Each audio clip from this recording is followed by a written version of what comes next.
Israel और Hamas ने 5 दिन की आर्जी जंग बंदी पर इत्तेफाक कर लिया। वक्फे के दौरान गैरगमालियों की रहाई मुमकिन बनाई जाएगी। अमरीकी अखबार का दावा, इसराइल और हमास ने मुआहदे से मुतालिक ताहाल तस्दीक या तरदीद नहीं की। इसराइल फौज ने गजा में जबालिया कैंप के 2 स्कूल्स पर बम बरसा दिए। 200 फलस्तीनी शहीद और मुतादिद जख्मी हो गए। खान यूनिस में भी रिहायशी इमारतों को निशाना बनाया गया। फलस्तीनी शहदा की तादाद 12,000 से जायद हो गई। 5,000 बच्चे और 3,000 से जायद खवातीन भी शामिल। आलमी इदारा सेहत अल-शिफा अस्पताल को डेथ जोन करार दे दिया। अक़वाम मुत्तहिदा का स्कूलों पर हमलों पर इजहार तशवीश। गजा में इंसानी बहरान नहीं बल्कि नस्ल कुशी हो रही है। यूरोपीय यूनियन से किरदार अदा करने की अपील। मिस्र ने इसराइल को जंगी जराइम का मुर्तकिब करार दे दिया।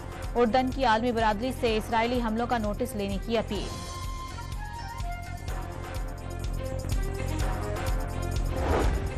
क्रिकेट की दुनिया का हुक्मरान कौन, फैसला आज अहमदाबाद में होगा। ऑस्ट्रेलिया और भारत आमने सामने आएंगे। मेजबान मुल्क के मेगा इवेंट में अब तक नाकाबिल शिकस्त है। ऑस्ट्रेलिया 10 में से 8 मैचेस जीतकर फाइनल में पहुंचा।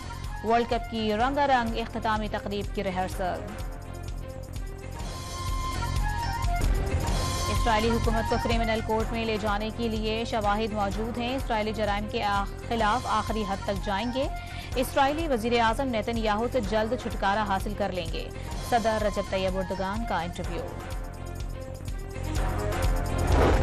अफगान तालिबान अच्छी तरह जानते हैं कि कलअदम टीटीपी के दहशतगर्द पाकिस्तान के खिलाफ कहां से कार्रवाइयां कर रहे हैं। अब फैसला अफगान तालिबान को करना है कि वो उन्हें हमारे हवाले करते हैं या फिर उनके खिलाफ कार्रवाई करते हैं। निगरान वजीर आजम अनवारुल हक काकड़ की गुफ्तगू।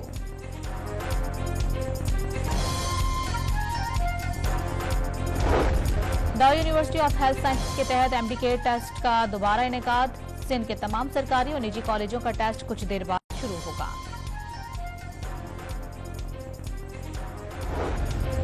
और ननकाना साहिब में आलूदगी फैलाने वालों के खिलाफ कार्रवाई। 16 अफराद के खिलाफ मुकदमा दर्ज।